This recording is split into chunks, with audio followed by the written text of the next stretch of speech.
반갑습니다. 여러분들이 돈을 번다 그런 말씀을 하셨는데, 제가 여기 오면서 사실은 어느 한 사장님하고 같이 왔습니다. 같이 왔는데 그분 얘기를 들으니까 조금 다르더라고요. 그분은 보니까 굉장히 우리 국민에게 우리 국민의 건강을 국민적 차원에서 돌보는 일을 한다는 그런 말을 하면서 굉장히 보람을 느끼는 일이다. 그런 얘기를 하는 걸 듣고 내가 깜짝 놀랐습니다. 단순히 돈을 버는 것이 목표가 돼서는 안 된다고 생각을 합니다. 여러분들은 우리나라 대한민국 이 4천만 국민의 건강을 책임지는 한 사람 한 사람, 그 일당 백의 역할을 담당하는 사람이라는 생각을 하셔야 되겠다는 겁니다. 사실 그러려면은 좀 알아야 됩니다. 여러분들이 나름대로 여러 가지 그 교육 프로그램을 가지고 교육을 받으셨겠지만은, 그러나, 좀 학문적인 그런 배경을 갖는 그런 이야기를 통해서 사실은 좀 아셔야 될 필요가 있습니다. 그래서 오늘 저는 대학의 교수입니다. 그래서 여러분들에게 그저 제가 20년 동안 공부하고 연구하고 가르친 그런 내용을 여러분들에게 지금 전달을 하려고 합니다. 제가 오늘 얘기하려고 하는 것은 비타민 C에 대한 얘기입니다. 비타민 C에 대한 얘기인데 이미 아마 매스컴을 통해서 비타민 C 이야기들은 많이 들으신 줄로 제가 알고 있습니다만, 오늘 좀 비타민 C에 대해서 좀 분명하게 아시고 이것이 도대체 왜 건강의 핵심이 되는 물질인가 하는 것을 꼭 여러분들이 좀 아셔야겠다는 겁니다. 여러분들 아이러니컬하게도 비타민 C는 비타민이 아니라는 사실을 먼저 알아야 되겠다는 겁니다. 비타민 C는 비타민이 아닙니다. 여러분들 우선 이런 정도는 알고 계셔야 된다는 겁니다. 무슨 얘기냐면요, 비타민이라고 하는 것은 정의상 동물체가 만드는 물질은 비타민이라고 얘기하지 않습니다. 비타민은 동물체가 만들지 않고 밖에서 철저하게 섭취하는, 비타민 A 여러분 동물체 만들지 않습니다. 비타민 E도 못 만들어요, 절대. 비타민 B 절대 못 만들어요. 식물도 만들지 못합니다. 그렇기 때문에 밖에서 철저하게 우리가 섭취를 해야만이, 그 물질이 있어야만 목숨을 부지할 수 있는 그런 물질을 우리가 비타민이라고 합니다. 근데 여러분 아시는지 모르지만 비타민 C는 사람만 예외적입니다. 모든 동물이 만듭니다. 모든 식물이 만듭니다. 모든 동물과 모든 식물의 생명을 유지하는 데 없어서는 안 되는 물질이 비타민 C입니다. 그래서 사실은 비타민 C는 비타민이라고 말씀하시면 안 된다는 겁니다. 그런데 비타민 C가 알려지면서부터 비타민이라고 알려져서 지금까지 너무나 많은 60억 모든 인류의 입에서 회자가 되고 있기 때문에, 그래서 할 수 없이 그냥 편의상 비타민 C라고 부르고 있는 것이라는 점 정도는 아셔야겠다는 겁니다. 왜 제가 이런 말씀을 드리냐면요, 여러분들이 이제 고객들을 만나게 되실 때, 야, 비타민 C는 비타민인데 왜 이렇게 많이 먹느냐, 그런 얘기를 할 때 답변할 수 있어야 된다는 겁니다. 비타민은 원래 적은 양을 먹게끔 되어 있습니다. 1mg 이하를 먹게 되어 있는 것이 비타민입니다. 여러분들 비타민 B나 비타민 E나 이런 거 다 1mg 이하를 먹게끔 되어 있습니다. 안전한 양이 그렇습니다. 근데 비타민 C 여러분들이 아시고 계시는 용량이 60mg이라고 알고 계시죠? 그건 비타민이 아니에요. 60mg이면 비타민이 아닙니다. 그건 스스로 학계에서 인정하고 있는 이야기입니다. 비타민 C는 비타민이 아니기 때문에 그램 단위로 드셔야 된다. 그램 단위. 왜 그램 단위로 먹어야 되느냐? 동물들이 얼마를 만드는가를 봤더니 그렇다는 겁니다. 동물들이 비타민 C를 스스로 만든다고 했으니까 동물들이 하루에 얼마나 만드는가 봤더니 적게는 5g, 많게는 20g까지 만들더라는 겁니다. 몸에서요. 왜 만들겠습니까, 여러분들? 생명체는요, 불필요한 짓을 절대 하지 않습니다. 생명체는 자기가 불필요한 걸 만들지 않아요. 생명체는요, 항상 일정한, 여러분 체온이 일정하다는 거 아시죠? 체온도 일정해야만 삽니다. 생명체의 특징이에요.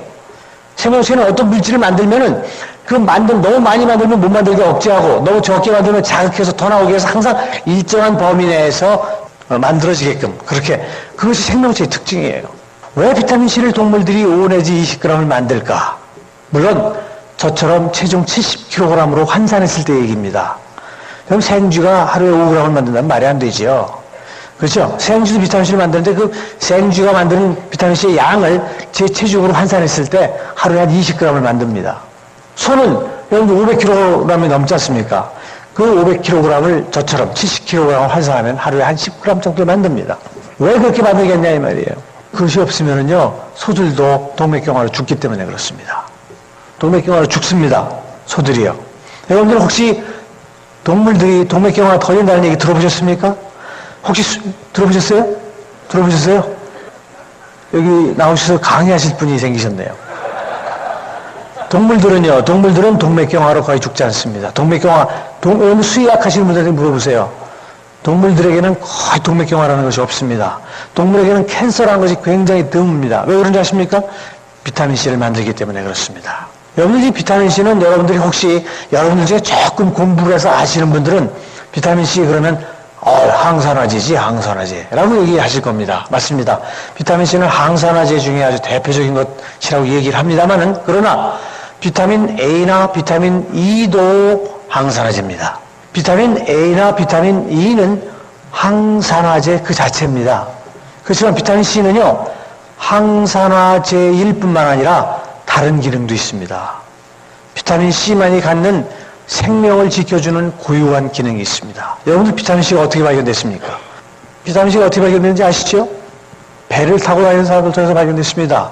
배를 타고 다니는 사람 생각하면 중세에 우리가 영국 사람들 생각합니다. 영국은 배를 타고 다니면서 전 세계를 지배한 나라입니다. 그 당시엔 비행기가 없었기 때문에 배를 가지고 전 세계를 지배했는데 여러분도 잘 아시겠지만은 배를 가지고 전 세계를 지배했다는 얘기는요 배를 타고 몇 개월을 다녀야 될 필요가 있었다는 겁니다.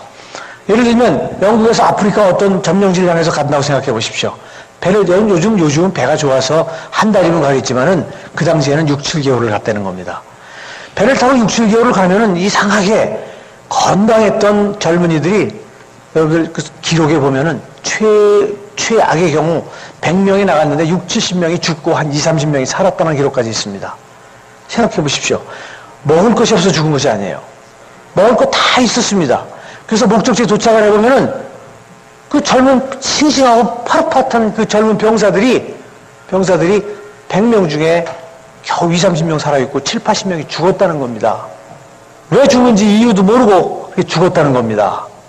그 당시에는 여러분들 잘 아시는지 모르지만 그저 그냥 바다의 신을 노엽게 했기 때문에 바다의 신이 그들을 데려갔다라고 생각을 했었습니다. 그런데 한 번은 그 영국의 한 해군 군의관, 역시 공부하는 분들이 그런 걸 찾아냅니다. 해군 군의관이 영국의 해군 병사들을 이끌고 어느 점령지를 향해서 가던 어느 때 본국을 떠난 지 한 1, 2개월 된 때에 폭풍을 만나가지고 어느 한 섬에 오르게 되었습니다. 어느 한 섬에 오르게 되었는데 그때 이미 많은 병사들은 비실비실 죽어가고 있었습니다. 여러 가지 배멀미도 있었겠지만 아무튼 이유를 모르지만 죽어가고 있었다는 겁니다. 막 다리에 상처가 나면 상처가 낫질 않고 썩어서 잘라야만이 되는 그런 상황, 이제 입술에 물집이 생기고 잇몸이 다 헤어지고 이빨이 빠지고 막 한 그런 상황에서 어떤 섬에 오르게 되었는데 그 섬에 있는 원주민이 이런 경우에는 이것을 먹이면은 괜찮습니다 라는 그러한 얘기를 하면서 주는데 어떤 과일에 즙을 내주더라는 겁니다. 여러분 그 과일이 바로 레몬이라고 하는 사실은 백과사전만 보신 분이라도 다 아시는 겁니다. 레몬이라고 하는 과일 속에는요 오렌지보다도 비타민C가 한 3배 정도 많이 들어있고 그 레몬의 즙을 짜서 병사들에게 먹였을 때 놀랍게도 비실비실 죽어가던 병사들이 다시 살아나는 것을 제임스 린드라고 하는 해군 군의관이 발견한 것입니다. 역시 정통의학을 공부했기 때문에 금방 보고 알은 것입니다. 바다의 신을 노엽게 해서 죽는 것이 아니라 바로 이 물질, 이 과일 속에 있는 저 물질이 부족해서 우리 병사들이 죽어갔었구나 라는 것을 알게 된 겁니다. 그래서 그 제임스 린드라는 해군 군의관은요 지금 영국의 한 영웅으로 되어 있습니다. 본국으로 돌아가서 그 얘기를 보고 온 겁니다. 우리가 이제는 배를 타고 먼 곳을 갈 때는 반드시 레몬을 가지고 나가야겠습니다. 여러분 레몬은요 특징이 껍질이 두껍습니다. 비타민C가 오렌지보다 3배나 많을 뿐만 아니라 껍질이 두껍기 때문에 1년까지도 좀 냉랭한 곳에 두면 보관을 할 수가 있습니다. 그러니까 6, 7개월 가는 동안 아무 문제가 없는 겁니다. 그걸 까서 즙을 내서 병사들을 먹였더니 여러분들 놀라지 마십시오. 단 한 명의 병사도 비실비실 앓다가 죽는 병사가 없었다는 겁니다. 비타민C는 이렇게 해서 발견이 됐습니다. 여러분들 혹시 아시는지 모르지만 미국의 서부 캘리포니아에 왜 오렌지 밭이 그렇게 많이 만들어졌는지를 아시는 분 그렇게 많지 않습니다. 자, 여러분들 1600년대에 미국 처음으로 영국 사람이 미국으로 건너가서 저 메이플라워에 타고 가서 영국이 미국을 발견하고 그 넓은 미국 땅 저 서부까지 오는 데는 시간이 많이 걸렸습니다. 서부에 온 이유가 뭐냐면 금광이 있다고 해서 그것을 찾아왔습니다. 금을 캐기 위해서 서부로 왔는데 서부에 와가지고 금광을 캐고는 젊은이들이 와 나는 이제부터 떼부자가 됐다 하는 순간 죽었다는 겁니다. 많이. 왜요? 여러분 잘 아시는 것처럼 캘리포니아는 사막 지역이기 때문에 야채를 먹을 수가 없습니다. 그래서 배를 타고 다니는 사람들처럼 거의 비슷하게 괴혈병으로 그렇게 많이 죽었다는 겁니다. 근데 그때에 영국에서 이미 제임스 린드에 의해서 귤이나 레몬 같은 것에 비타민C가 많기 때문에 그 물질을 먹으면 괴혈병으로 죽는 것을 막는다는 것을 알고 있었기 때문에 거기에다가 오렌지밭을 만들기 시작을 했다는 것입니다. 여러분도 알다시피 끝이 보이지 않는 오렌지밭이 만들어지기 시작한 그 유래가 바로 이 괴혈병, 비타민C와 관련되어 있다는 사실을 여러분들은 아셔야 되겠다는 겁니다. 이렇게 비타민C는 먹어도 되고 안 먹어도 되는 그런 물질이 아니라는 겁니다. 안 먹으면 죽는다는 겁니다. 학문적으로 여러분들 음식 속에서 비타민C를 완벽하게 차단하려면 한 달 정도서부터 죽는 사람이 나오기 시작을 한다고 한다. 사실 여러분 생각해 보세요. 부족하면 죽는 거는 많아요. 소금 안 먹어도 죽습니다. 그렇죠? 소금 안 먹으면 살 수 있을 것 같아요. 소금 안 먹어도 죽습니다. 어떤 물질이든 우리가 먹고 사는데 필요한 물질은 안 먹으면 죽습니다. 그러나 일상적인 삶 속에서 부족해서 죽기 가장 쉬운 물질이 비타민C라는 겁니다. 그래서 발견된 거예요. 그래서 여러분들 알다시피 배를 타고 다니던 그 병사들이 왜 죽었겠어요? 먹을 것이 없어 죽은 게 아니다 이 말입니다. 먹을 것 있었음에도 불구하고 마실 것 있었음에도 불구하고 죽었다는 겁니다. 비타민C가 부족해서. 알게 모르게 제품을 먹음으로 비타민C를 드셨고 또한 여러분들 음식 속에 있는 비타민C를 드셨기 때문에 그나마 지금까지 이렇게 생명을 부지해오고 있었다는 것입니다. 자, 여기 지금 여러분들 굉장히 오늘 중요한 얘기를 할 것입니다. 자, 결국 지금부터 이제 비타민C의 원리에 대한 얘기를 여러분들에게 드리려고 합니다. 뭐라고 써 있습니까 여기에? 잘 보이십니까? 읽어보세요. 이거는요. 예, 잘 읽으셨습니다. 자, 여러분 살아있다는 게 뭡니까? 살아있다는 것은 힘이 있다는 겁니다. 힘. 여러분들이 살아있다는 증거는 힘이 있다는 겁니다. 여러분들이 힘이 없으면 살아있을 수가 없습니다. 즉 다시 말씀드리면 여러분들이 지금 이 자리에 오기까지도 마찬가지고 지금 숨 죽이고 제가 하는 이야기를 듣는 것도 마찬가지로 힘이 있기 때문에 즉 생명의 근원은 힘이라는 것입니다. 그 힘을 만들기 위해서 우리는 먹고 그 다음에 호흡을 합니다. 먹고 호흡을 하는데 여러분들 아마 그런 얘기를 많이 들으셨을 것입니다. 지금 우리의 건강을 제대로 지키지 못하는 이유 중에 하나가 바로 우리가 먹는 음식에 문제가 있다는 겁니다. 그래서 오늘 제가 이 음식에 도대체 어떤 문제가 있는가 하는 얘기를 좀 드리고 그 다음에 또 숨을 쉬고 있습니다. 오늘 지금 숨 안 쉬고 있는 분 손 들어보세요. 전혀 안 보입니다만은 숨 안 쉬는 분 한 분도 안 계십니다.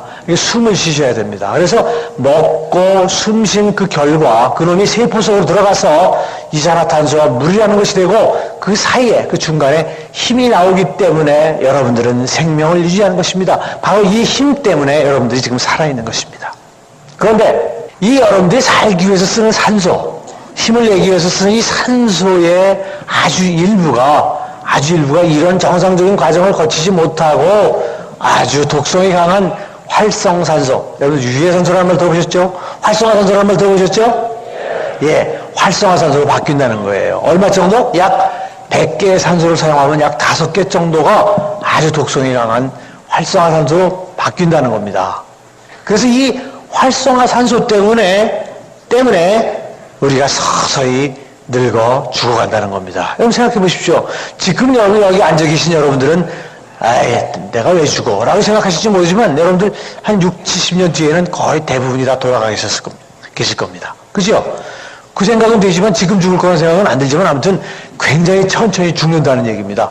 그 천천히 죽는 메커니즘, 기전이 뭐냐? 바로 이 산소 때문에 그렇게 된다는 거예요. 여러분들 산소는 어떻게 생각하면 우리 생명을 유지하는 데는 없어서는 안 되는 물질이지만 그 물질 때문에 생명이 유지되기도 하지만 한편으로는 그 물질 때문에 죽기도 한다는 겁니다. 죽는 질서가 그렇게 분명하게 있다는 거예요. 얼마나 멋있습니까? 생명을 유지하는 그런 기전도 되지만 생명을 잃는 기전도 된다는 거예요. 이 조물주의 멋진 원리입니다. 원리.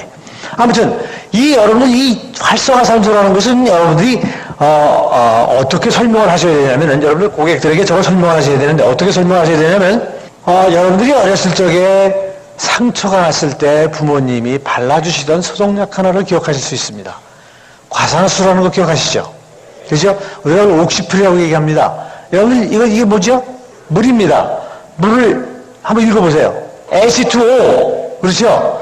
H2O인데, 그 소독으로 쓰는 과산화수소는요, 여기에 산소가 여기 하나 있는데 산소가 하나 더 있는 겁니다. 그래서 H2O2입니다.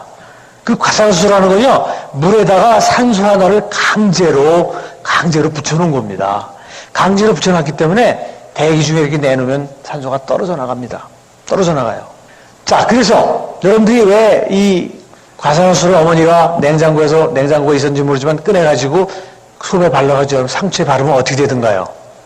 거품이 부글부글이죠. 그렇죠? 거품이 부글부글하지 않으면은 어머니는 그 과산화수소를 갖다 버립니다. 왜요? 소독이 안 된다. 그렇죠? 거품이 부글부글 한다는 건 무슨 소리냐면은 물에다가 강제로 붙여놓은 산소 하나가 떨어져 나간다는 증거입니다. 가스 상태로 떨어져 나가는 거예요. 여러분, 물속에서 가스가 나올 때 어떻게 돼요? 거품으로 나오지요. 그렇죠? 거품이 부글부글. 그 산소가 떨어져 나오고 있다는 증거예요. 그 산소가 떨어져 나가면서 그 상처 속에 있는 균을 죽이는 것입니다. 그래서 소독이 되는 거예요. 생각해 보십시오. 균만 죽이겠습니까? 그 상처에 노출된 세포도 죽입니다.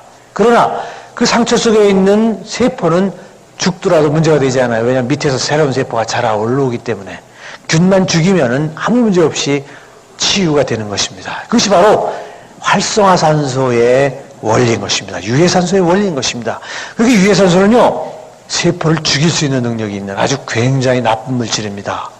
다시 말씀드리면 그 상처에 바른 과산화수소, 그 옥시플에 의해서 생기는 유해산소는 양이 굉장히 많은 겁니다. 그렇기 때문에 거기 있는 균이나 세포는 1시간 내로 죽습니다.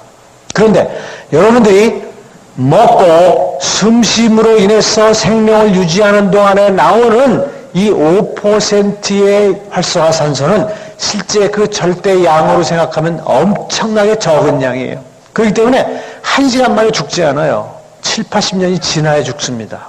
아시겠습니까?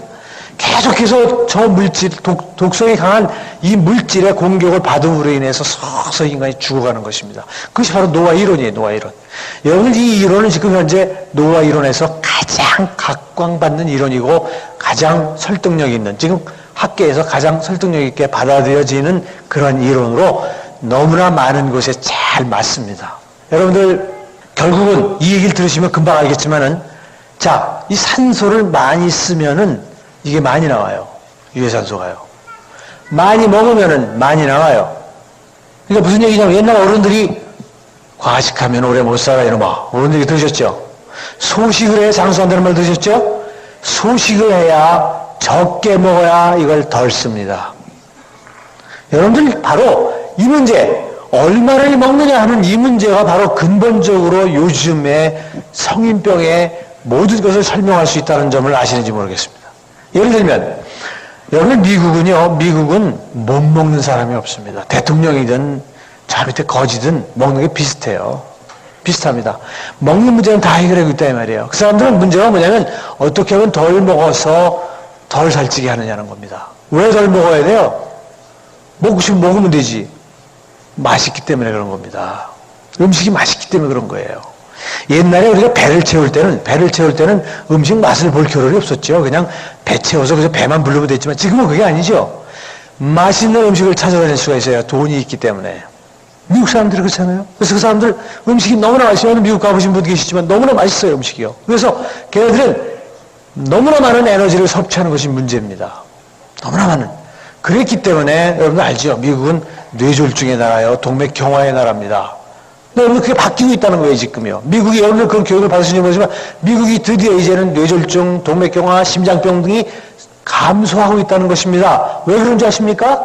바로 여러분들과 같은 바로 국민 건강을 중심으로 해서 이렇게 활동을 하시는 분들이 너무나 많아졌고 그것이 전 국민적인 활동이 되기 때문에 이제는 그 활동의 결과가 나타나고 있는 거예요, 미국에요. 그런데 반면에 우리나라를 한번 생각해 보십시오. 우리나라는 반대로 미국의 지금 30, 40년 전하고 똑같은 현상이 나타나고 있습니다. 왜 40대에 동맥경화가 나타나냐고요. 여기 제가 의과대학을 다니던 1970년 중반에 30, 40대에 뇌졸중이라는 말 있을 수가 없었습니다. 그때는 우리가 먹는 게 풍족하지 못했습니다. 지금 여러분들 아시겠지만은 사실 배 채우는 거 걱정하시는 분 계십니까? 솔직히 말씀드리면 배 채우는 거 걱정하는 사람 없어요. 먹을 게 너무 많아요. 여러분들 그저 돈 한 1,000원만 가져가도 한 끼 때울 수 있을 정도로 이런 이마트나 이런 편의점에 가면 얼마든지 때울 수 있게끔 나와 있습니다. 이제는 대한민국의 4천만 국민도 이제는 더 이상 배 채우는 일이 아니고 어떻게 하면 맛있게 음식을 먹느냐에 신경을 쓴다는 거예요. 맛있는 음식을 찾다 보면 여러분 뭐가 따라옵니까? 과식이 따라오게 돼요. 음식이 맛있으면 필연적으로 많이 먹게 돼 있어요. 다시 말해서 열량이 많아지게 된다. 칼로리 과잉이 된다는 겁니다. 칼로리 과잉은 됐지만 아직 그 칼로리 과잉 때문에 생기는 문제를 해결해 줄 수 있는 사람들의 활동이 전 국민적으로 전혀 이루어지지 않고 있기 때문에 지금 여러분들 조정현 왜 40대에 퐁 하고 쓰러졌습니까? 30대에 뇌졸중으로 쓰러진 사람 굉장히 많습니다. 지금 20년 전에 생각도 할 수 없는 그런 환자들이 나오고 있는 이유가 바로 우리 민족이 이제는 먹는 문제를 해결해서 칼로리 과잉 상태에 들어가 있다는 증거가 되고 그 문제가 아직 해결이 안 되고 있기 때문에 여러분들이 특히 임무가 막강하다는 겁니다. 바로 이 원리에 의해서 이 많은 양을 먹으면 산소가 많이 쓰이고 많은 칼로리 생산이 됨으로 인해서 많은 유해산소가 생겨서 바로 유해산소가 동맥경화의 주범이 된다는 점을 좀 이따 제가 말씀을 드리려고 하는 것입니다. 여러분들이 제품 중에 무슨 심장병, 혈관질환에 굉장히 집중을 하고 있는 그런 상품이 있다는 얘기가 들었는데 바로 요 이론 가지고 다 설명이 되는 것입니다. 자, 여러분들에게 여기서 재밌는 몇 가지 얘기를 하려고 합니다. 여러분들은 아마 건강 그러면 제일 먼저 생각하는 게 운동이라고 합니다. 그렇죠? 건강 그러면 운동 생각하시죠? 자, 원론적으로 볼 때 운동이 과연 수명과 어떤 관계가 있을까를 한번 생각해 보십시오. 원론적으로 볼 때 운동을 많이 한다는 얘기는 산소를 많이 쓴다는 얘기입니다. 그렇죠? 뛰면 숨이 차지하는 건 호흡을 많이 한다는 얘기는 산소를 많이 쓴다는 얘기죠. 산소를 많이 쓰면은요, 그만큼 이 유해산소가 많이 나옵니다. 그렇기 때문에 운동을 많이 하면 오래 살지 못합니다. 이상하죠? 맞습니까? 맞습니까? 운동을 많이 하면은요, 건강하지만 오래 못 살아요. 여러분들, 그거는요, 이미 학계에서는 잘 알려져 있는 얘기입니다. 파리를 말입니다. 파리를 병 2개에다 담아서, 하나는 날개를 떼고, 하나는 날개를 붙여서 계속 50분 날고 10분 쉬게 하고, 50분 날고 10분 쉬게 하고, 하나는 날개가 없으니까 날지 못하지요. 먹는 거 충분히 넣어주고, 그냥 기어다니기만 한 다음에 그 수명을 비교를 해봤더니요, 날개를 가지고 50분 날고 10분 쉰 놈이 절반밖에 못 살더라는 겁니다. 기어다니는 놈이 수명이 2배가 늘더라는 겁니다. 훨씬 오래 살더라는 거예요. 운동을 많이 하면 오래 못 살아요. 여러분들은 그런 실험 결과가 아니더라도 이미 1964년 동경 올림픽 때 단거리 육상 선수 100m, 200m, 400m, 1600 계주 이런 선수 한 500명 정도를 스포츠 의학자들이 그분들이 지금 어디서 무엇을 하는지를 한번 조사를 해봤다고 합니다. 조사를 해봤더니 놀랍게도 1964년이면 지금 37년 전이니까 나이가 채 60이 되지 않은 나이인데 지금 절반밖에 살아있지 못하더라는 겁니다. 한 절반 정도밖에 살아있지 못하다는 건 뭘 의미하는 걸까요? 대단히 아주 흥미로운 그런 데이터입니다. 여러분, 그뿐만 아니라 재작년인가 작년인가에 우리나라 4대 일간지에 어떤 내용이 보도가 됐냐면요, 직업별 수명이 나온 적이 있습니다. 직업별 수명이 나왔는데 그 직업별 수명에서 가장 오래 사는 직종은 성직자입니다. 성직자가 평균 한 79세에서 80세쯤 살고 가장 수명이 짧은 직업이 스포츠인이었다는 사실은 굉장히 의미하는 바가 큽니다. 여기 우리 김지현 사장님 지금 계십니다만은 사실은 언론인도 짧답니다, 수명이. 언론인도 수명이 69세밖에 안 된다고 그럽니다. 63세. 언론인하고 스포츠인이 공이 63세. 여러분들 79세하고 63세는 분명히 차이가 있는 거죠.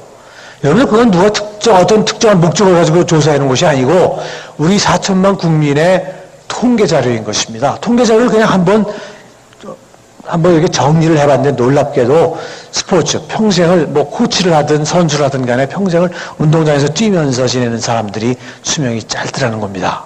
자, 근데 여러분들이 여기서 절대 오해를 하시면 안 됩니다. 그러면 운동을 하지 말라는 겁니까? 그게 아니라는 겁니다. 운동은 하셔야 됩니다. 수명은 짧아지지만 운동을 하셔야 되는데 수명까지 길어질 수 있는 방법도 있다는 거지요.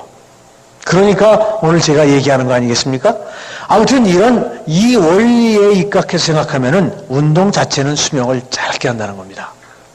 그러나 왜 수명을 짧게 하는가 했더니 이 5%에 해결되지 않은 유해산소 때문이라는 것을 생각해 볼 때 유해산소를 해결하면 되는 것입니다. 숨찬 운동을 하고 뜀박질 운동, 조깅을 하되 아침 저녁으로 비타민 C를 먹고 비타민 A나 E나 여러분들이 취급하고 계시는 물건을 드시라 이 말입니다. 드시면서 운동을 하라는 겁니다. 그렇게 하면은 이때 나오는 이 유해산소의 문제를 해결하기 때문에 수명 문제도 다 해결할 수 있다는 것입니다. 여러분 생각해 보세요. 운동이라고 하는 것은 그 좋은 점을 이루 말할 수가 없습니다.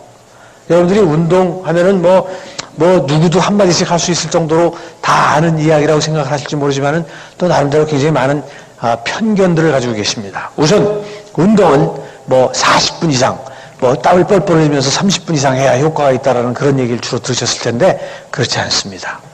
단 5분 동안의 맨손 체조만 해도 효과가 있습니다. 그렇기 때문에 여러분들 운동에 대해서는 오늘 저녁부터 당장 실천을 하십시오. 꼭 밖에 나가서 뛸 생각하지 말고 집에서 맨손 체조하는 것으로부터 시작을 하시라는 겁니다. 자, 운동의 좋은 점은 여러분도 알다시피 아까 제가 그렇게 얘기했죠. 운동을 많이 하면은 수명이 짧아지지만은 운동을 안 하면 더 빨리 죽습니다. 운동을 안 하면 더 빨리 죽어요. 그래서 운동을 해야 됩니다. 여러분 그 이해가 뭡니까? 여러분 혹시 아시는지 모르지만 우리나라의 유명한 희극배우 한 분이 계시죠? 화장강 씨. 화장강 씨가 왜 죽었습니까? 그분이 운동 안 해서 일찍 죽으셨어요. 그분이 운동만 좀 조깅만 좀 했더라도 그 연예인 축구대회 때에 그 축구공 따라가다 돌아가시지 않았을 겁니다. 축구공을 축구하고 따라가다 돌아가셨어요, 그분이요. 자기 발 앞에 오는 공이나 차면은 결코 아마 그렇게 지금까지 우리 곁에 계실지도 모르는데 생전 운동이란 안 하시던 분이 공을 한번 차보려고 축구하고 따라가다가 일찍 돌아가신 겁니다. 여러분 또 아마 입시철이 되면은 여러분들이 아마 매스컴을 통해서 듣는 얘기 중에 고3 수험생들이 1000m 또는 800m 달리기라가 죽는 경우를 보셨죠.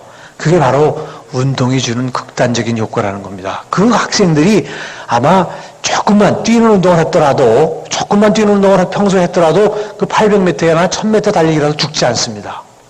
그 학생들이 심장이 나빠서 죽은 게 아니에요. 심장의 기능을 항진시켜 놓지 않았기 때문에, 즉 생명력을 키워놓지 않았기 때문에 죽었던 겁니다. 바로 운동의 극단적인 효과가 바로 이겁니다. 여러분 생각해 보십시오. 운동은 물론 많이 하면은 이런 유해산소가 나오긴 하지만은 그러나 운동을 하면요 이 에너지 대사를 활발하게 해줍니다. 여러분 체중을 줄여줍니다. 여러분 체중을 줄이는 것 그 자체만으로도 여러분들의 건강은 90% 확보했다고 얘기할 수 있을 정도로 체중 줄이는 건 대단히 중요한 겁니다. 운동을 하면 여러분 몸속에 있는 피 속에 있는 포도당이 열심히 산화가 됩니다. 포도당이 열심히 타서 대사가 잘 된다는 것은 여러분들의 몸의 건강을 활발하게 지켜준다는 얘기예요. 운동하면 땀나잖아요. 스트레스 풀리지요. 얼마나 좋습니까? 운동의 좋은 점은 여러분 일일이 여러분들에게 말씀드리자면 여러분들 잘 아실 줄 믿습니다. 반드시 운동을 해야 됩니다. 그러나 운동을 하면 수명이 짧아지기 때문에 운동을 하시면서 반드시 항산화제를 드셔야 된다는 겁니다. 항산화제의 대표가 비타민 C요. 비타민 A나 E 여러분들이 취급하는 여러 가지 상품이 그런 거로 제가 알고 있으니까 그런 거를 드시면서 운동을 하셔야 수명도 확보하고 여러분들의 평상시 건강도 확보할 수 있다 이 말이에요. 여러분 생각해 보세요. 120세 살면 뭐합니까? 침대에 누워서 120세 살기를 원하십니까? 그렇지 않지 않습니까?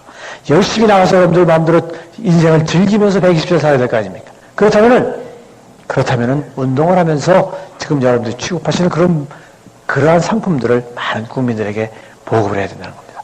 자, 지금 이렇게 이 이론은 지금 제가 굉장히 근본적인 이론을 여러분들에게 말씀드렸는데 사실은 아까 말씀을 드렸습니다만은 이 비타민C가 특히 혈관 질환에 어떻게 도움이 되는지 하는 것을 좀 말씀을 드리겠습니다. 예, 바로 여러분들 이 동맥경화라는 거 아시죠? 제가 사실은 재작년, 그러니까 2000년 12월 7일에 여러분들이 아까 말씀하신 것처럼 약국에서 비타민C를 살 수 없게 된 이유가 바로 제가 이 이야기를 KBS 아침마당에 가서 이야기하고 나서부터, 즉 우리 부모님들을 비타민C를 드시게 해서 동맥경화를 치료해드린 그런 경험 때문에 아마 많은 분들이 난리를 치고 비타민C가 만병통치인 양 비타민C 사러 그냥 막 약국을 전전하셨던 그런 일이 있었던 것인데, 여러분들 동맥경화의 주범은 제가 단도직입적으로 말씀을 드리면요, 바로 조금 전에 말씀드린 여러분들이 먹고 숨쉬면서 생명을 유지하기 위해서 하는 그 일 때문에 생기는 활성화산소, 유해산소가 바로 동맥경화의 주범이라는 겁니다. 여러분들 몸에서 생긴 활성화산소는 즉시 혈관으로 나옵니다. 그래서 혈관을 타고 온몸을 돌아다닙니다. 다시 말씀드리면 활성화산소가 가장 많은 상처를 주는 것이 혈관 내피세포예요. 혈관 내피세포에 상처를 주기 때문에 혈관 내피세포에 상처가 나야 비로소 이 동맥경화가 시작이 된다는 것입니다. 여기 동맥경화의 이론은요, 혈관 내피 손상이 첫 번째 조건입니다. 말끔한 혈관은 절대 동맥경화가 생기지 않습니다. 첫 번째, 혈관 내피 손상이 와야 되고, 두 번째는 지질이 과산화가 일어나야 됩니다. 여러분들 좀 말이 어렵지요? 지질이라는 건 콜레스테롤이라고 생각하시면 됩니다. 콜레스테롤에 대해서도 여러분들이 잘못하신 게 너무 많습니다. 콜레스테롤은 우리 몸에 없어서는 안 되는 물질입니다. 그런데 콜레스테롤은 여러분 건강의 적이라고 알고 계시죠? 그죠? 아닙니까? 그럼 바로 알고 계시는 겁니다. 콜레스테롤은 건강의 적이 아닙니다. 콜레스테롤은 꼭 우리 몸에 없어서는 안 되는 물질인데, 그런데 그 콜레스테롤이 산화가 될 때 비로소 문제를 일으키는 겁니다. 콜레스테롤이 산화가 되지 않으면은 상처난 혈관에 침착이 되지 않습니다. 동맥경화를 만들지 않습니다.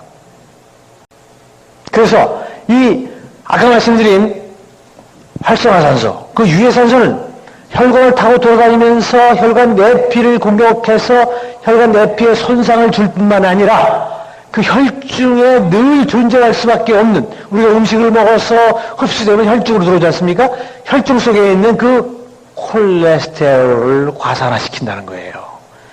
원래 활성화산소라는 특징이 산화시키는 게 특징이거든요. 그래서 항산화시키는 거 아닙니까? 그러면 그 유해산소는요, 바로 동맥경화를 일으킬 수 있는 조건을 100% 충족시키게 해준다는 거예요.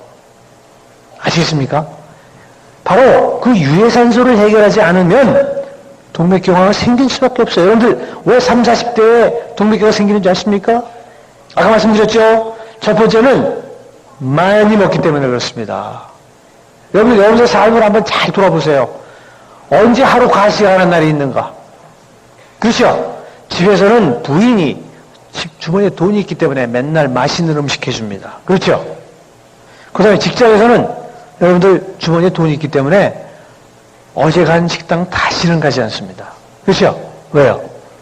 왜 어제 갔는데 왜 또 뭐하러 거길 가? 오늘은 여기 가자 그래가지고 좀 새로운, 좀 이 혀를 새롭게 자극할 수 있는 곳을 향해서 간다 이 말이에요. 돈이 있기 때문에 그렇습니다. 아까 말씀드렸죠? 그렇게 맛있는 음식을 찾아다니다 보면은 필연적으로 과식이 따라오게 되어 있습니다. 과식. 어쩔 수 없이 과식을 하게 된다는 게 현대인의 운명입니다. 여러분들 과식하면 어떻게 되는가 아까 말씀드렸죠? 그 다음에 또 하나는 여러분들 엄청난 스트레스 속에서 살고 하고 있다는 겁니다. 여러분들 오늘날처럼 스트레스 많은 그런 현대인의 특징 중에 하나를 얘기하라면 스트레스를 얘기할 정도 아닙니까? 그 스트레스는요, 여러분들 스트레스에 대해서 아시는지 모르지만 스트레스와 이 유해산소, 활성화산소는 뗄래야 뗄 수 없는 관계에 있습니다. 여러분들 스트레스 그러면은 제가 스트레스를 조금만 의학적인 면을 설명을 해드리겠습니다. 스트레스 하면은 여러분 몸에서 어떤 변화가 일어납니까? 심장이 어떻게 됩니까? 심장이 빨리 뛰지요.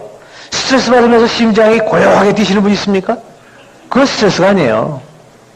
그죠? 우리 김정은 사장님 옛날에 디스크에 계실 때 시간과의 전쟁할 때 얼마나 긴장이 되십니까? 긴장이라는 말. 여러분들 스트레스는요, 바로 속이 탄다라는 말로 아주 한국말 기가 막힌 말이 있는 거예요. 속이 탄다는 말이 정확한 말이에요. 그건 의학적으로 정확해요. 속이 타는 거예요. 에너지가 많이 나오는 겁니다. 심장이 많이 뛴다는 얘기는 에너지를 많이 필요로 한다는 얘기예요. 그 에너지가 뭐예요? 바로 산소와 탄수화물이 결합하는 일인 것입니다. 그것이 많이 결합하면 뭐가 많이 나온다? 유해산소가 많이 나온다고 했었습니다. 스트레스를 받으면은요, 습관적으로 유해산소가 많이 나오게 돼 있습니다. 많이. 더군다나 운동하고 그런 면은 비슷한데, 이건 운동보다 더 나쁜 것이 뭐냐면, 이건 운동을 하면 말초혈관이 쫙 확장이 돼가지고요, 땀도 나고 확장이 되면서 혈압을 떨어뜨려 주지만, 스트레스는 혈압을 올립니다. 말초혈관을 수축을 시킵니다. 스트레스는요. 의학적인 면만을 보면은요, 그렇게 스트레스는 대단히 나쁜데, 오늘날 현대인은 많이 먹기 때문에 문제인데, 많이 먹기 때문에도 유해산소가 많이 생기는데, 스트레스 속에서 살아가고 있다, 이 말입니다. 그렇기 때문에 30대에 동맥경화가 나올 수밖에 없는 겁니다. 30대. 40대에 동맥경화가 나올 수밖에 없는. 여러분들 뇌졸중이라는 게 뭐예요? 뇌동맥에 동맥경화가 생긴 거예요. 뇌동맥에. 심근경색증이라는 게 뭡니까? 심장을 공급해주는 관상동맥에 동맥경화가 생긴 거예요. 아시겠습니까? 바로 현대인은 따라서 비타민C와 같은 항산화제를 먹지 않으면 안 되는데 이것을 국민들이 모르고 있는 겁니다. 이제는 미국은 전 국민에게 이것이 다 퍼져 있어요. 생활하는데 여러분 알다시피 미국에서 비타민C가 어디서 삽니까? 슈퍼에서 삽니다. 몰에 가서 산다 이 말이에요. 약국에서 사지 않는다 이 말이에요. 국민의 삶 속에 퍼져 있다는 겁니다. 그렇기 때문에 지금 줄어들고 있지 않습니까? 우리는 늘고 있지 않습니까? 앞으로 여러분들이 해야 될 일이라고 나는 생각합니다. 아무튼 여러분들, 임상 의사들은 주로 고혈압 때 동맥경화가 많이 생긴다고 하지만 마찬가지예요. 이 고혈압, 여러분 혈압이 높으면은 혈관 내피에 손상이 잘 오게 돼 있습니다. 여러분 생각해 보세요. 혈압이 120인 사람하고 혈압이 180인 사람 10년 뒤에 한번 생각을 해 보세요. 누가 혈관에 손상을 많이 받을 것인가? 혈관 손상의 원인이 되기 때문에 고혈압이 무서운 겁니다. 여러분 고혈압에 대해서 잘못 아시는 분들이 많은데 고혈압이 무서운 것은 혈압이 높기 때문에 무서운 것이 아니라 혈압 높은 것을 5년, 10년, 20년 방치하면 백발백중 동맥경화가 생긴다는 겁니다. 그래서 무서운 거예요. 여러분 고혈압 환자가 어떻게 돌아가시던가요? 뇌졸중으로 돌아가시잖아요. 왜 뇌졸중이 오는지 알아요? 동맥경화가 왔기 때문에 뇌졸중이 오는 거예요. 또는 심근경색으로 돌아가신단 말이에요. 바로 관상동맥에 동맥경화가 오는 겁니다. 그래서 당뇨도 마찬가지예요. 당뇨도 우리가 무서운 이유가 뭡니까? 혈당이 높아서 무서운 게 아니에요. 혈당 높은 채로 오래 놔뒀더니 혈관이 다 망가지더라 이거예요. 왜 망가지느냐? 바로 아까 유해산소 이용으로 설명이 됩니다. 그것도 당뇨 환자 혈관이 망가지는 이유가 바로 유해산소가 혈중에서 많이 생기기 때문에 동맥이 망가져서 상처를 입기 때문에 동맥경화가 온다는 겁니다. 여러분들 제가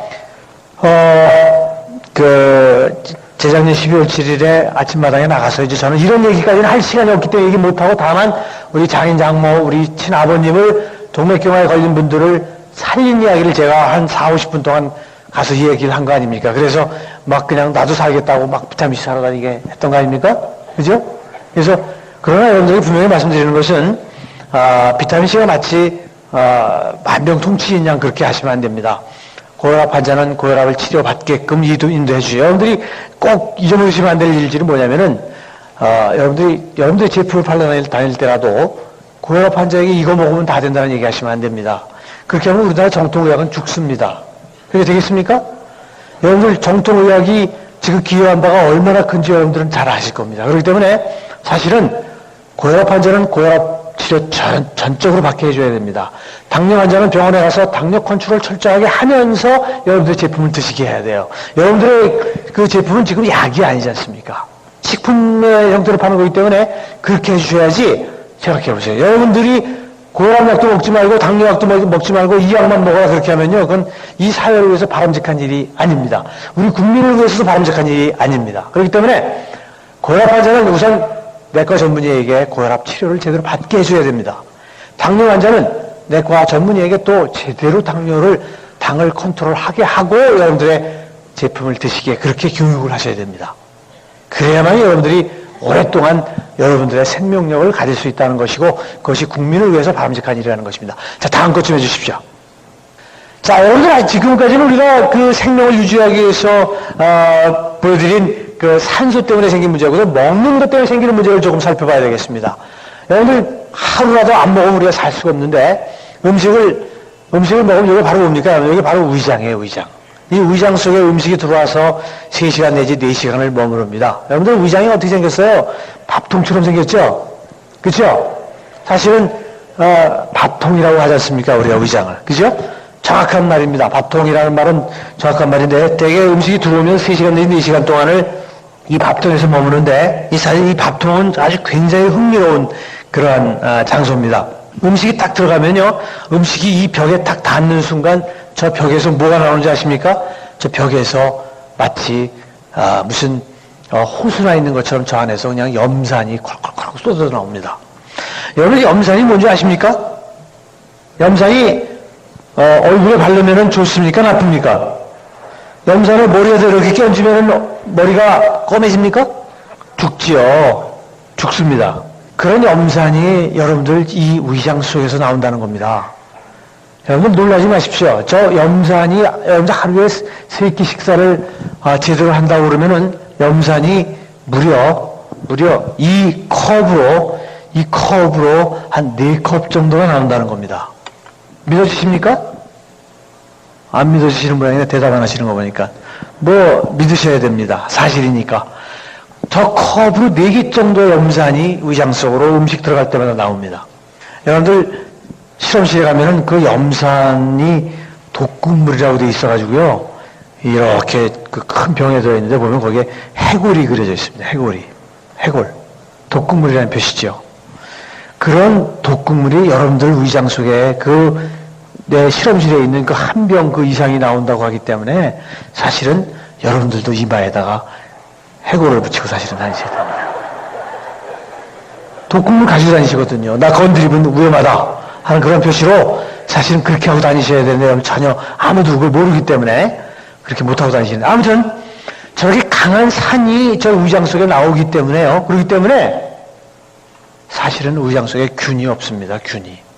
균이 없는 줄 알았어요. 그랬는데 여러분들 잘 아시다시피 이 의학의 역사에 있어서 균이라고 하는 것은 뭐 발견된 역사 수백 년 됩니다. 그런데 아주 최근에 20년도 채 되지 않은 한 19년쯤 된 것 같은데 그때 발견된 균이 바로 이 위장 속에 있다고 하는 것이 밝혀진 바가 있습니다. 그것이 바로 헬리코박터라는 균입니다. 여러분 아마 많이 들어보셨을 겁니다. 놀랍게도 그렇게 독한 산이 있음에도 불구하고 여놈은 이 안에 살고 있다는 것입니다. 그런데 이 균이 이 안에 살고 있는 것까지는 좋은데 살면서 이 안에서 암을 일으킨다는 겁니다. 여러분들 위암을 일으킨다는 거예요. 위암. 또는 위궤양을 일으킨다는 거예요. 또 위염을 일으킨다는 겁니다. 아무튼 위장병의 상당 한국 사람은 여러분 놀랍게도 이 헬리코박터라는 균에 70에서 90%가 감염되어 있다는 겁니다. 거의 다 감염되어 있다는 얘기예요. 거의 다. 그래서 이 헬리코박터가 한국 사람 특히 위장 질환이 많은데 굉장히 많은 부분을 기여하고 있다는 겁니다. 지금 이 균을 죽이기 위해서 의사들이 굉장히 노력을 하고 있습니다만 그렇게 만만하지가 않습니다. 그런데 다행스럽게 한 몇 해 전부터 의학 연구진으로부터 이 헬리코박터에 의해서 이 위장에서 위암이 생기고 위염증이 생기고 궤양이 생기는 그 과정을 비타민 C가 차단할 수 있다라고 하는 그러한 연구 결과가 나오고 있고 이제는 거의 정설로 받아들여지고 있습니다.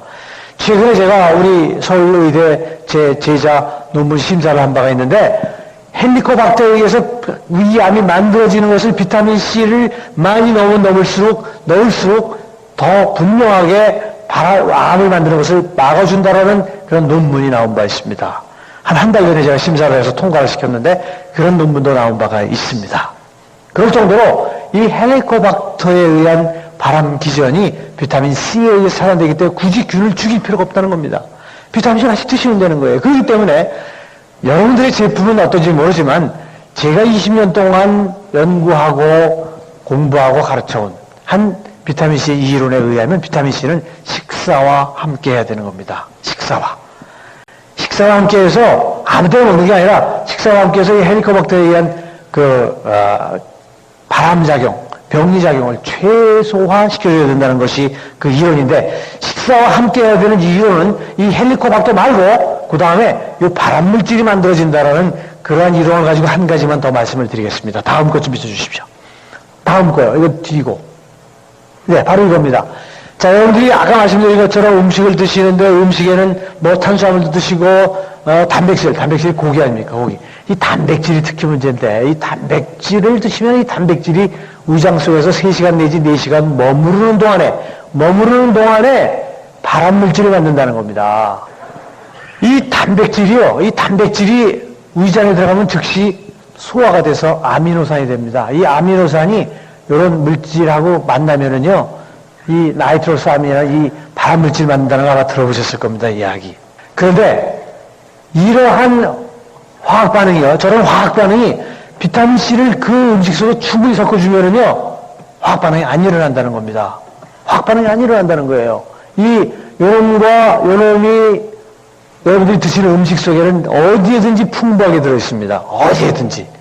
풍부하게 들어있어요. 이 아미노산과 질산염, 아질산염은 어디에든지 풍부하게 들어있는데, 그래서 그것이 위장 속에 3시간 내지 4시간 머무르는 동안에 특히 아까 산이 많이 나온다고 했죠? 산이 많은 곳에서만 그래요. 희한합니다. 산이 없는 곳에서는 저런 일이 안 일어나요. 그래서 여러분들 아시는 바와 같이 위장하고 바로 연결되는 데가 12지장이에요. 12지장엔 산이 없어요. 12지장엔 암이 없습니다. 아주 희한합니다. 산이 없는 12지장에는 암이 없어요. 산이 많은 위장에는 암이 많습니다. 내과 의사가 12지장에 암을 하나 본다고 그러면은 평생에 야, 나는 운이 좋다고 얘기할 정도로 12지장에는 암이 없습니다. 희한합니다. 바로 붙어 있는데 12지장에는 암이 없어요. 위장에만 암이 있어요. 그 산이 있는 곳에서만 이런 발암물질, 나이트로스 아민이라고 하는 발암물질이 생긴다는 겁니다. 그런데 그 발암물질에다 이런 조건이 있는 곳에다가 비타민C를 충분히 섞어주면은 요놈이 만들어지지 않는다는 겁니다.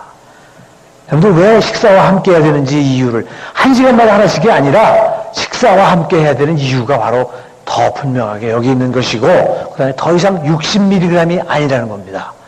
60mg 가지고 이런 일을 할 수가 없어요. 그램 단위로 드셔야 가능하다는 거예요. 예를 들면 저 같은 경우는 친구랑 저녁 때 고기랑 해서 회식을 한다 할 때는요, 무려 4,000mg을 한꺼번에 먹습니다. 즉 2,000mg을 중간에 먹고 그다음에 끝날 때쯤에서 2,000mg 먹고 해서 식사 때 4,000mg입니다. 놀랍죠? 굉장히 많은 양이다 이 말이에요. 그렇게 먹습니다. 그렇게 먹은 지 지금 20년이 됐어요. 20년이죠. 20년. 그러니까 바로 이런 왜 우리나라에 위암이 많은가 한번 생각해 보십시오. 위암이 너무나 많아요, 우리나라에는요. 정말 아주 우리나라를 국위를 선양하는 암 중에 하나 아닙니까, 이게? 전 세계에. 예? 정말 위암 그러면 대한민국이 항상 금메달, 동메달 거기에 들어가기 때문에 아주 자랑스러운 그런 암 중에 하나인데, 비타민C가 제대로 보급되는 날 저는 위암은 확 줄어들 거라고 확신을 하는 사람 중에 하나입니다. 아무튼 자, 먹는 것하고 숨 쉬는 것 때문에 생기는 문제에 대해서 제가 지금 다 이렇게 말씀을 드렸고, 그 다음에 이제 마지막으로 바로 비타민C가 흡수되는 것도 중요하지만 소화관을 타고 가면서 쓰면 소화관은 대단히 중요합니다. 소화관이 아까 말씀드렸잖아요. 생명의 근원이 되는, 그렇잖아요. 먹는 거하고 숨 쉬는 게 생명의 근원이라고 했잖아요. 그러니까 소화관이 생명의 근원이 되는 한 축입니다. 소화관 건강이 대단히 중요합니다. 이 비타민C는요, 흡수 안 된 비타민C는 소화관 건강을 지켜준다는 거예요. 지금 말씀드린 위장에서 위장 건강을 그렇게 지켜주지요. 그 다음에 소장, 대장을 통과하면서 어떤 일을 해주냐면은, 자, 제가 아까 회식을 할 때 4,000ml를 먹는다고 했잖아요. 4,000ml 잘 녹는 비타민C를 먹으면은, 그러면은 비타민C는 반도 흡수가 되지 않습니다.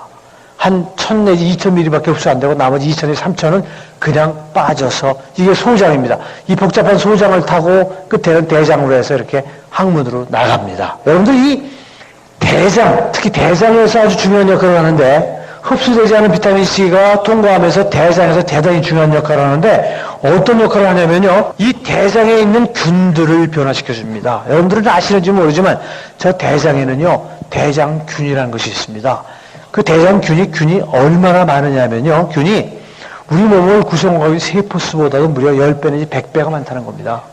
여러분들 참 죄송한 말씀이지만 여러분들 아침마다 보는 대변의 절반은 균이라고 생각하시면 돼요. 아시겠습니까? 아침에 100g의 대변을 봤으면 한 5, 60g은 균이에요. 균덩어리입니다. 그래서 손을 잘 씻으라는 거예요.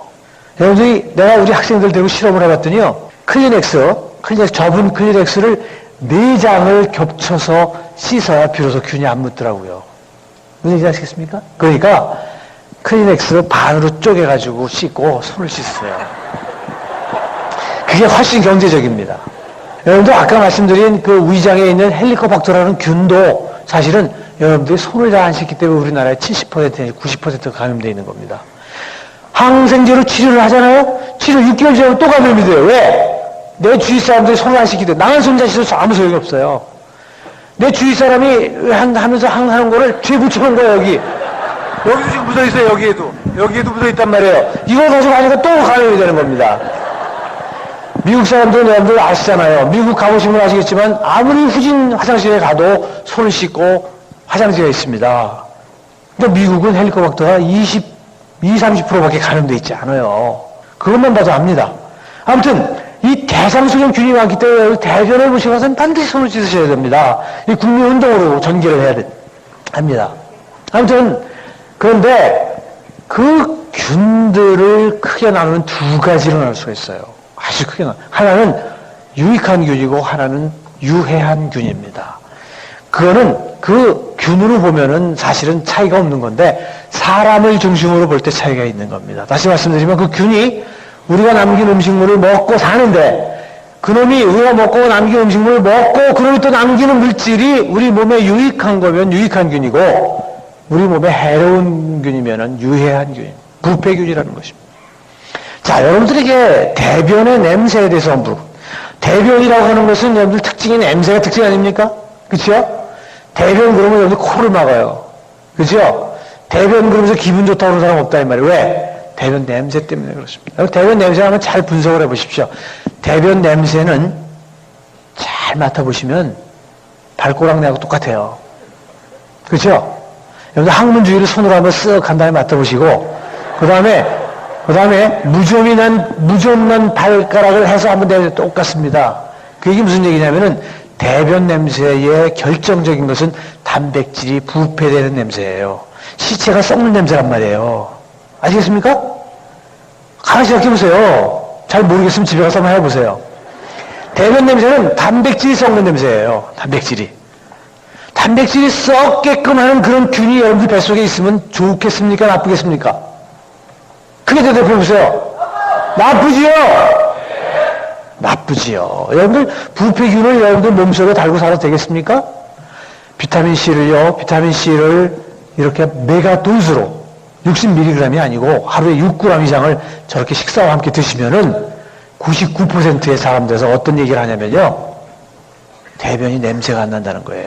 대변이 냄새가 안 나면 방구가 냄새가 안 납니다. 아시겠습니까? 붕붕붕붕 껴도 냄새가 안 납니다. 같은 차 안에서 뻥 하고 껴도 냄새가 안 납니다. 그건 굉장히 중요한 사실이에요. 이건 여러분 제가 직접 실험을 해봤습니다. 제 주위에 비타민C 드시는 분들이 많기 때문에 비타민C 드시는 분들하고 안 드시는 분들 잡아다가 대변을 받아가지고 누추하게 내가 실험을 해봤다는 거 아닙니까? 똥 가지고 실험을 했다는 거 아닙니까? 해봤더니 정말로 놀랍게도 비타민C를 잘 드시는 분들은요, 대변의 균이 95% 이상 유익한 균이에요. 그 다음에 비타민C 전혀 안 드시는 분은 60% 이상의 유해한 균이에요. 40% 미만이 유익한 균이더라 이 말이에요. 그렇기 때문에 대변이 냄새가 날 수밖에 없는 것입니다.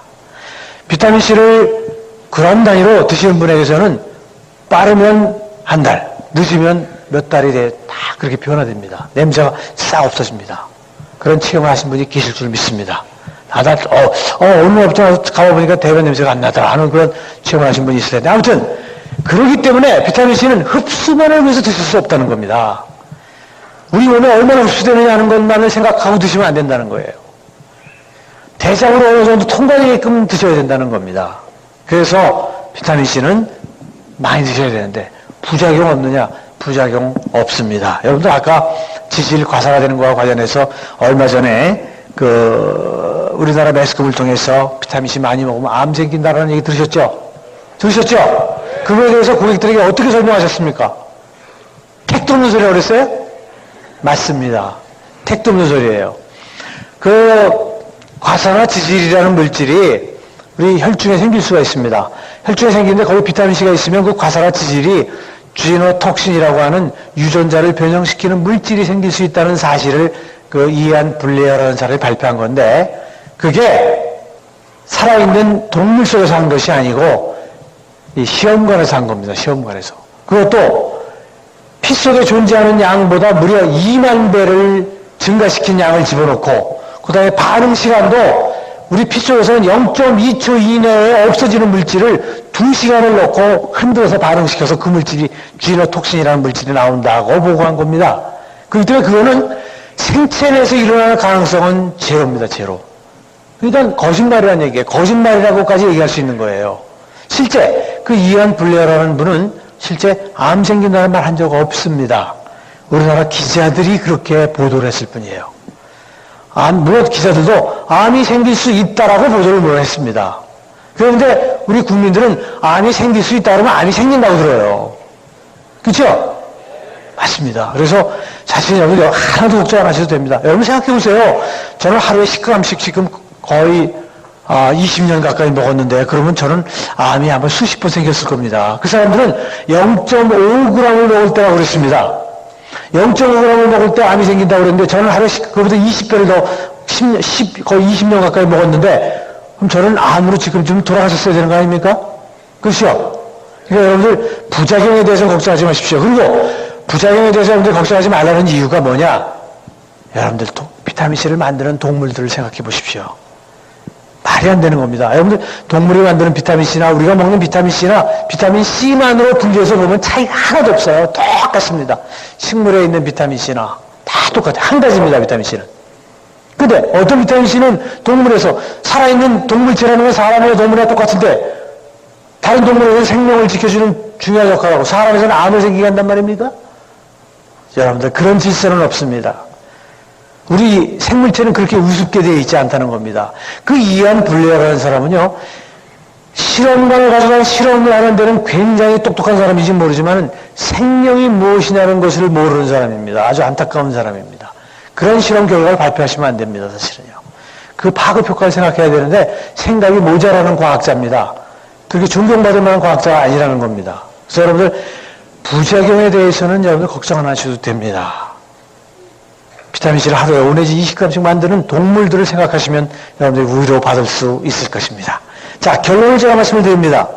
하루에 이거 이상 드시자는 거예요. 식사 때마다 한 2g 정도 드시라고 말씀을 드리십시오. 하루에. 그 다음에 식사 중 혹은 식사 후 즉시. 제일 좋은 거는 식사 중에 1g, 식사 후에 1g 해서 그렇게 먹는 게 제일 좋은데, 그러면 아마 친구들이 유난도 떤다고 그럴 거예요. 그래서 아마 그냥 대충 최소한도 식사 후에는 드시도록 하시고, 식사량이 많아지면 더 드시라는 겁니다. 그러니까 음식 양에 비례해서 드시라고 고객들에게 가르쳐 주시기 바랍니다. 혹시 궁금한 게 있으시면은 이게 제 홈페이지입니다. 이 홈페이지에 보면은 많은 분들이 비타민C에 대해 질문을 해 놓으신 것으로 알고 있는데, 이 홈페이지에 들어오셔서 궁금한 거 질문하시고, 오늘은 아마 질문까지 받을 시간이 있습니까? 제 강의 여기서 마치도록 하겠습니다.